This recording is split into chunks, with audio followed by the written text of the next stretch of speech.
This is a little bit of a tricky thing to mention, but let me at least give it a try on you, and that is, I would say that Grant had the unfortunate fate of surviving the Civil War.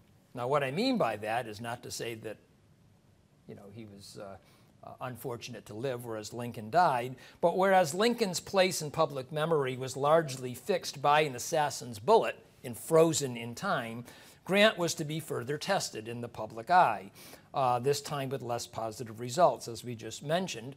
And again, here's one of those lessons that we need to consider, is that, again, American history is sort of riddled with momentary heroes who later kind of lose that heroic stature because they continue to live and do other things that are less heroic.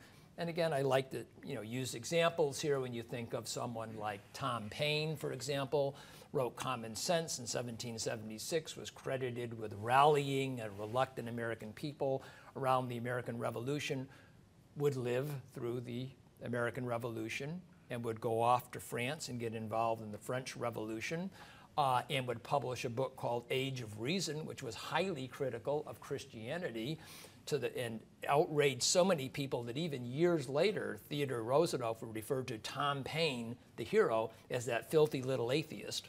And also got himself into difficulty when he was in France and got on the wrong side of the revolutionaries and was thrown into jail, lambasted George Washington for using his office to get him out of jail earlier than he did.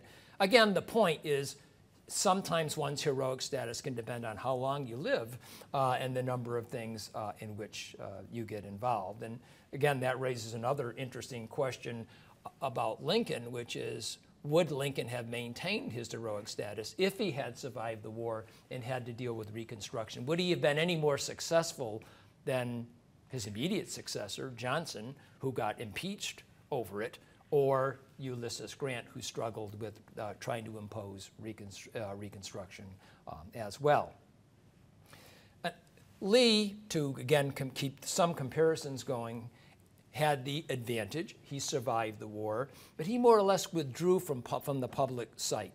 He went off and became a president of Washington College, later Washington and Lee in Lexington, Virginia, and seldom came forward with any kind of public remarks about the Civil War. So he kind of withdraws from the scene a bit and has the advantage of not being in the limelight during these very tumultuous years after the Civil War. Well, to continue with Grant, that Grant left office retaining, despite all of this, much of his heroic stature. People tended to say, okay, but he was a great general and he did some good things, so we got a little bit of corruption around him. We'll just ignore that for now. And he embarked on a 2-year world tour during which he was hailed in several world capitals as the greatest living American. When he returned to the United States and to New York, where he would take up residence, Grant lost all his money in one of those investment swindles common to the Gilded Age, and probably not uncommon today. And he was found at the same time to have terminal or inoperable throat cancer. To support his family, broke and with a death sentence hanging over him, he turned to writing about his life, and especially his experiences during the war, for popular magazines of the day, for a 2-volume history of the Civil War, and his own personal memoirs, which, and I think this is a reflection of the esteem that Grant was still held in at that point, was edited by Mark Twain. And it became a literary classic and well-read for many, many years after Grant died. At his death in 1885, over 1.5 million people attended Grant's funeral.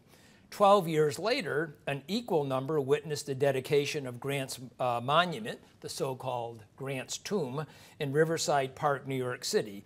Clearly the most spectacular Civil War monument of its time, paid entirely by private subscription. And in the early years, or up until the early years of the 20th century, it was the most frequently visited monument in New York, eclipsing even the Statue of Liberty.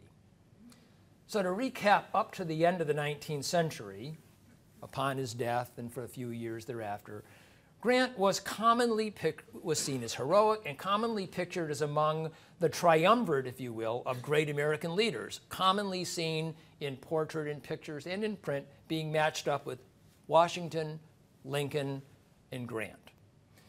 Unlike Washington, who is commonly portrayed as aristocratic and bearing, an image he cultivated without a doubt, Grant was portrayed much like Lincoln as the self-made man who rose from humble circumstances and overcame the adversity and failure to become the Army's greatest general and president, which is why I mentioned those characteristics earlier about Lincoln.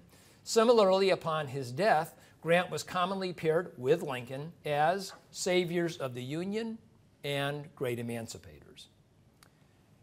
Beginning in the early years of the 20th century, however, with the rise of the lost cause mythology, which I'll talk about in a moment, in the midst of the Jim Crow era, which was marked by renewed racism and segregation, Grant's image began to change and to fade a bit.